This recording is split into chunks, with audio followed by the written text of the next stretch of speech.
latest ITV news in the Tyne Tees region with Ian Payne and Amy Lee. Hello there, good evening. Thank you for joining us. On tonight's programme, put to the test. The families of children with special educational needs are left trying to figure out what the leaked government reforms mean for them. This is our children's future. I actually feel sick to my stomach. They've got our little children's lives in the balance. A teenager admits to killing a woman in her 80s while riding an e-bike in Sunderland. Job done. Newcastle United have surely done enough to reach the last 16 of the Champions League after thrashing Karabakh. And taste for adventure. We're joined in the studio by Sunderland's very own Superman as he returns from his latest Arctic challenge.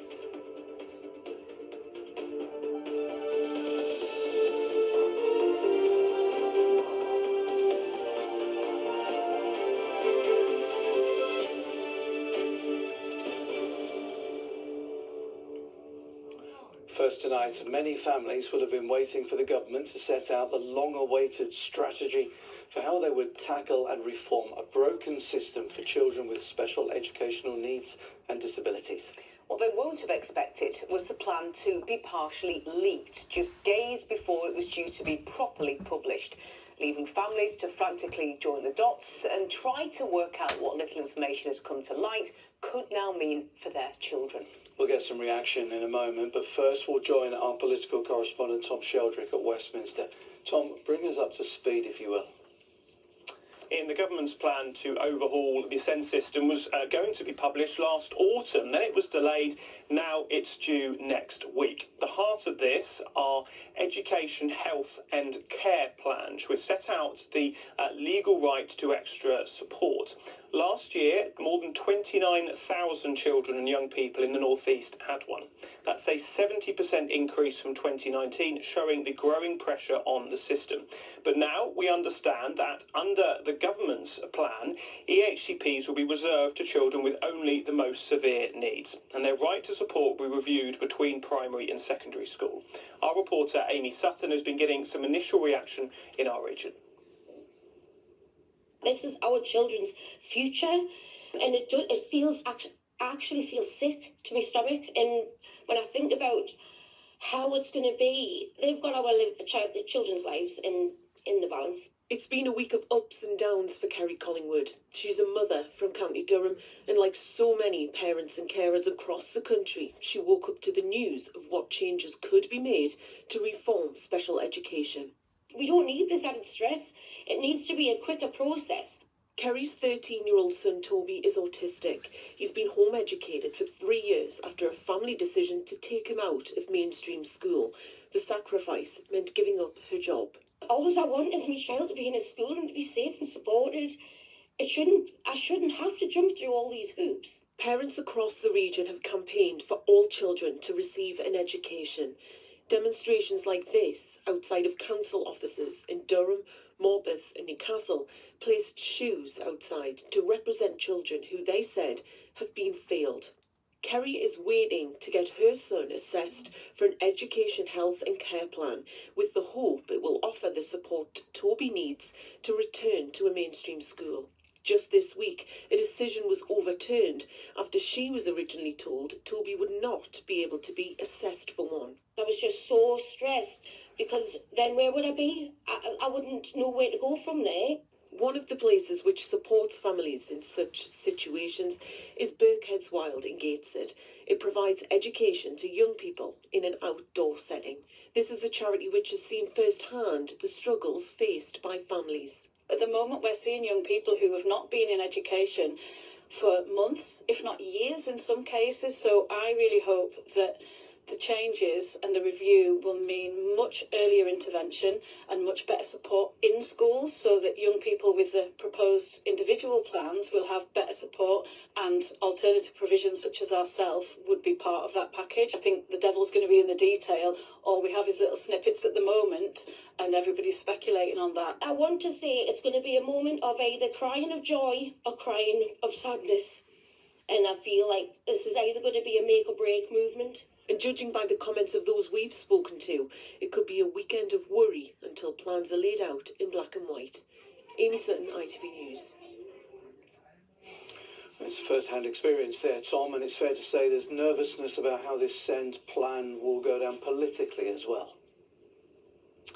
Yes, I think that's right. The government are treading very carefully with this. We're expecting them to publish the plan on Monday after Parliament gets back from its half-term break. We know they've been talking to Labour MPs an awful lot in advance to try to prevent the backlash, for example, that we saw with their welfare reforms last summer.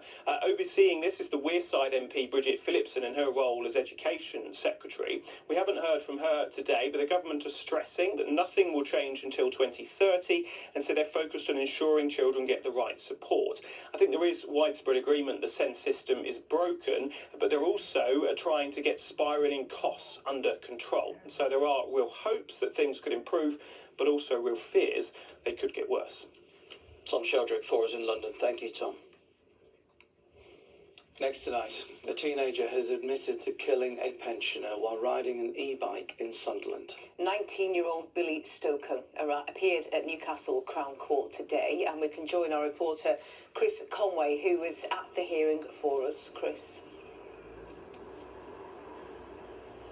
Yes, Amy, Billy Stoker admitted causing death by dangerous driving in court this afternoon after killing a great-grandmother on a pedestrian crossing in Sunderland in May last year. The 19-year-old arrived with his family and was wearing a balaclava as he headed into court in an attempt to try and hide his face from our cameras today. Now, ahead of proceedings, Stoker had already pleaded guilty to 2 offences at an earlier hearing, namely causing death whilst driving unlicensed and driving without insurance. Now, the incident in question saw the teenager hit Gloria Stevenson while riding an unlicensed electric motorbike on Burden Road near Clevedon. The 86-year-old, whose family said in a statement was energetic and had a zest for life, was crossing a zebra crossing at the time and died at the scene.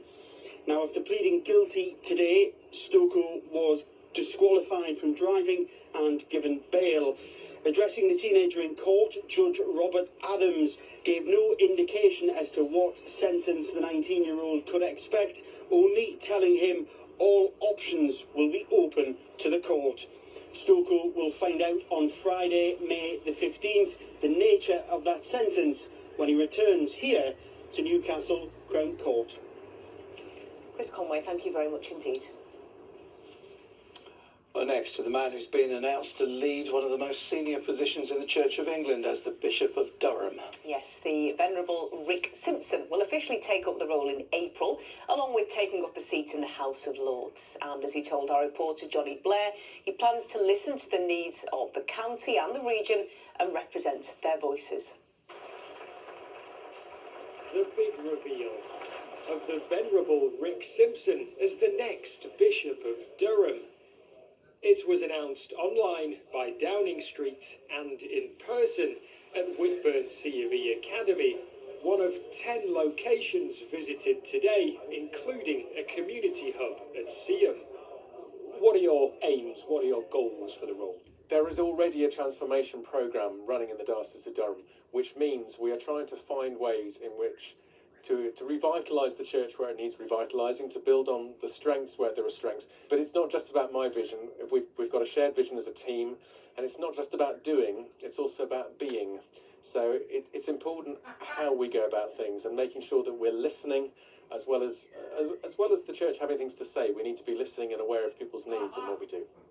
Born in 1966 and ordained a priest in 94, his CV includes serving at parishes in Newcastle for more than a decade, before joining the Diocese of Durham in 2006, where he was later appointed Archdeacon of Auckland. His hobbies include the outdoors, wildlife photography and playing guitar.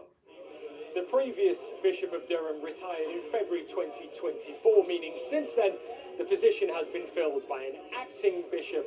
This is a historic role going back centuries, in what is one of the oldest dioceses in the country.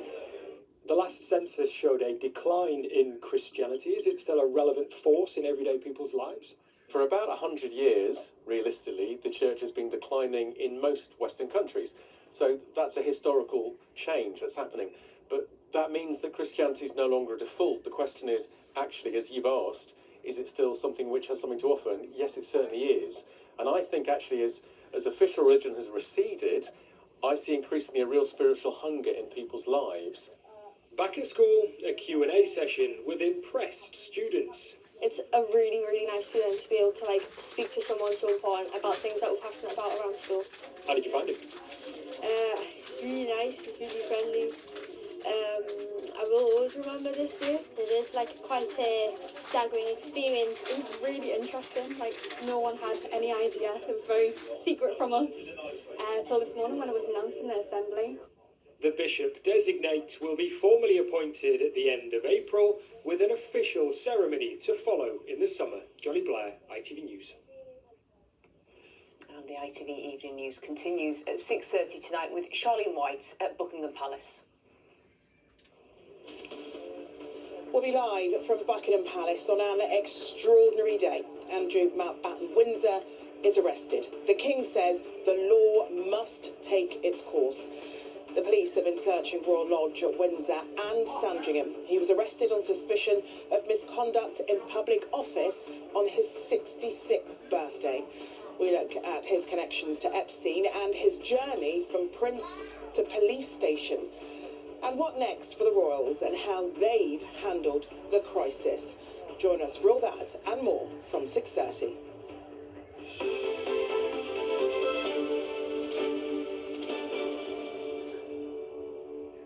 On to sport now. Newcastle United travelled home in triumph from Azerbaijan after a record-breaking performance in the Champions League last night. The Magpies beat Karabakh 6-1 in the first leg of their knockout phase playoff. Anthony Gordon broke 4 different records by himself thanks to his 4-goal display. And next week's second leg has been rendered almost irrelevant. Simon O'Rourke reports. This game might have broken the record for the amount of records broken by Newcastle United. The club history books and the Champions League history books were being rewritten by the second minute when Anthony Gordon scored the Magpies' fastest goal in the Champions League. Karabakh weren't great, but that wasn't Newcastle's problem, nor was it Malik Chow's problem when he scored the second. Anthony Gordon's first penalty made it 3, and by half-time, he was officially Newcastle United's leading scorer and appearance maker in the Champions League. Yeah, they're nice. I think every player wants individual success, but more importantly, it's about the team winning. Moments after his second, Gordon took advantage of a Karabakh horror show to score his third, and that was the fastest Champions League hat-trick by an English player or club. Still time for another goal, another penalty and another record before half-time, as Anthony Gordon became the first player to score 4 goals in the first half of a Champions League knockout game. Kieran Trippier and Gordon fell out, presumably because Trippier thought Gordon should have spread the love and let someone else take the second penalty. But Newcastle already held the record for most needlessly dramatic football club, so who cares? They were friends again by the end, and with respect, who cares that Karabakh got a goal back? Good for them. Jacob Murphy completed the scoring, 6-1 at the end, the Magpies' joint biggest win in Europe, their biggest win in the Champions League. I think you could see the intense focus from the players was there from very early in the game, and then we've got the quality when we're in that kind of mood. I think it's a really useful time for us to produce a display like this to hopefully just tell ourselves that we can be a top team again. Fans travelling, I imagine it's been difficult for everyone, but we're leaving on a very high note. I hope they go home happy. We're going to go home happy. And let's not forget, they went home happy after the longest ever distance travelled by an English team to an away game in Champions League history. An incredible effort from 2,000 Magpies fans. The second leg is now a game that has to be played rather than needs to be played, but record-breaking Newcastle can start making plans for a tie against either Chelsea or Barcelona in the last 16. Yeah, the players would have travelled home very happy. The fans are probably still travelling home. Probably. Most of them. A very long journey, was well worth it last night for them. And next tonight, perhaps you're struggling for motivation, maybe you're looking for inspiration. Well, if that's the case, we have just the man for you. Paul Holborn is from Sunderland. He now lives in the United States. He loves extreme endurance events In the past, he's taken on the World Marathon Challenge, 7 marathons in 7 days across 7 continents. This month, he embarked on a 293-mile race across Arctic Sweden. Yeah, not your everyday going for a jog, is it? He had to cut short part of this challenge due to frostbite after completing the Challenger distance. Earlier, he joined us in the studio. Started by asking him how his recovery's going. I believe it's doing well. You know, I still feel the soreness, and I can still see the in your fingers. Yeah, the discolouring, and sometimes it comes and goes. But I'm about to make a full recovery, I'm told. That's good. Really good. But I'm feeling disappointed. You know, I'm also I'm very happy I got so far. It was the most challenging challenge I've ever done in my life. But I got through the Challenger course and I got it done, and I've learned like an incredible amount of experience from living in the the Arctic. Arctic Spine event has got all these different distances. Yes. And you're a bit of a daft lad, I think. You didn't go for the low bar, did you? No, I never do. And the first time this event was staged, there were no finishers. Correct. The weather was too bad. Yeah. Which is just a ludicrous challenge. My only question has to be, why? Well, the reason why is I got into running a few years ago. I've become pretty successful at it, but I just don't like running. I needed a different challenge, and a friend of mine sent me that. And I thought, you know, that's a scary challenge. That'll keep me up at night. I really have to concentrate. And, you know, stuff like that keeps you alive. So I spent months thinking about it.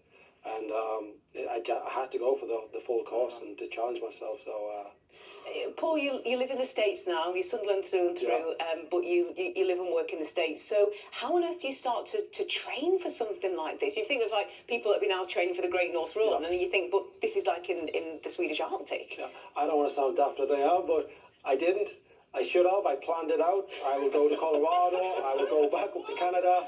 I planned it out that I'm going to learn how to use skis. I want to live in the tent at the back garden or in Colorado or whatever.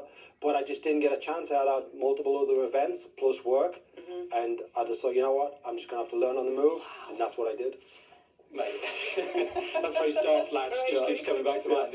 Your mates in Sunderland, what do they make of this? Oh, they think I'm crazy, but they love it. They love seeing me there and all the support. But and you know, I'm trying to pass on that if I can do, you can do it. Yeah. You just got to have the grit and put yourself out there. But the quote I read from you was that in the first 20 minutes of this event, you knew you were out of your comfort zone. Yes, I've been in multiple races, and I've been the front runner. But I noticed the local people, the Swedes in Norway, they had the better equipment, they had the better skis, they knew what they were doing, they knew the course, and then within 2 minutes, 2 of them were out of my view. I never seen them again. We have to stress here that you weren't being irresponsible. I know we're having a laugh about it, but it is a very well-organised event. You do have experience of this sort of challenge. As we say, Sunderland always very much in your mind, and it's part of your motivation, isn't it? Yes, it is, yeah. You know, I'm just trying to bring it back home, everything I do. I went away for a long time and I've experienced the world, and every time I come back, I always hear people saying, how did you do that? They think because they're from Sunderland or the North East, it's too hard to get out. It's not, you know. Living in the North East, it gives you the building blocks for life. Things are harder here, they just are. And if you can make your way out of here, you can make your way anywhere. And you don't have to live here, but that is the building blocks, you know. If you want it enough, you can get it. You don't have to be special. You don't have to be from the US to achieve things or win things. You can actually do it. You just got to believe in yourself and put more time in than the next person. Such a great message, Paul. And I know there'll be people watching who think, oh, that's amazing, but I couldn't do that. Your message has come across loud and clear that you can do that. Yeah. And also, what also comes across in everything that you've done is that love of Sunderland has never left you, never forgotten where you've come from. You take the flag over the finish lines. You talk to strangers in bars about how great our part of the world is, but also you fundraise for charities that are rooted in our region as well, don't you? And that means a lot to you. Yeah, and now I'm getting support from around the world for Sunderland Age UK. So I'll continue being as an ambassador for Sunderland, for the North East, for England. When I won the World Marathon Challenge, that was for the UK, you know. So everything I do, I just want to promote the North East. Well, Age UK have benefited from this one. Age UK Sunderland. What next? What next? I'm at a bit of a standstill. I do have an opportunity to do Everest Base Camp with Aunt Middleton in a few months. That's up in the air right now with work-life balance, but I'm really excited about that one. Yeah, they could be risking more frostbite there, going back into the cold I think I'm pretty excited about doing it with you as well. Yeah, I hope so. I hope so. I'll be wiser this time. I have the right equipment, and like I said, that one won't be a race, so I'll cover up better.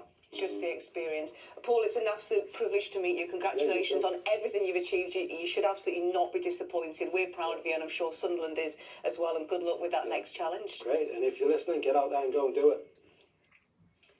Oh, great advice from Paul. What a guy. This is absolutely amazing. We've been whinging about the cold, which we shouldn't have been, because look at that. He had frost coming from his nose and his beard. Yeah, we've not been quite that bad, have we? No. We've got up to the heady heights of around 6 degrees today. Wow. Which I would say is practically tropical compared to what he had to deal with there. And actually not too far off the average, but yes. This was the route in the Arctic tundra that he took, over 100 miles in temperatures that today peaked at around minus 18 degrees from Abisko to that other place. Nope, not going to attempt that one. Now, actually, as we head towards the weekend, we could be adding 30 degrees to that minus 18. We've had our own sort of Arctic blast, if you will. It sounds pathetic now, having seen that. It's coming from the Arctic. It milds up, I'd say, as it approaches us. So, yeah, temperatures haven't been that chilly. But as we head into the weekend, mild air from the south is beginning to approach, and so certainly by around Saturday we could be seeing highs of around 12 degrees. Dare I say you'll stop complaining about the cold weather. Yay! And say it feels a little bit like spring. Wow. There is a price to pay though, and here's the forecast. Today's forecast: seafood and sugar cube towns. TUI sponsors ITV Tyne Tees weather.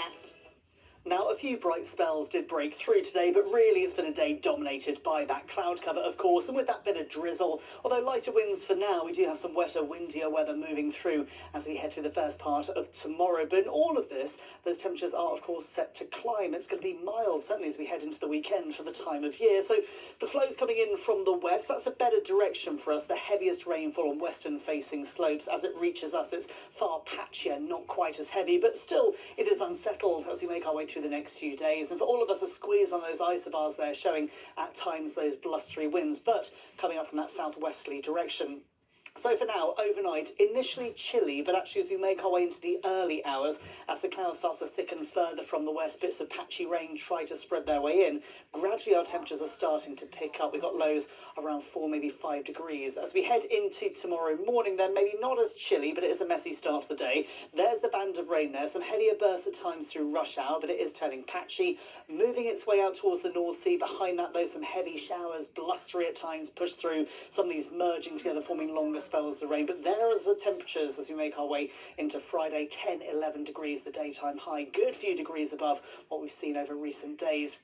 Friday and into Saturday, still the flows coming in from the west, some clearer skies overnight into Saturday morning, but Saturday first thing we've got the cloud, the patchy rain spreading its way in from the west, and again shown by the brighter colours here, there are some heavier bursts in the mix. So Saturday is looking a bit more changeable, patchy rain drying up later, brighter spells as we head into Sunday. For all this time, temperatures holding up in double figures. TUI sponsors ITV Tyne Tees weather. Thank you, Ross. In just a moment, the national and the international news. I'll be here with the update at around about 10:30. Thanks for your company. Have a lovely evening. Bye-bye. Bye-bye.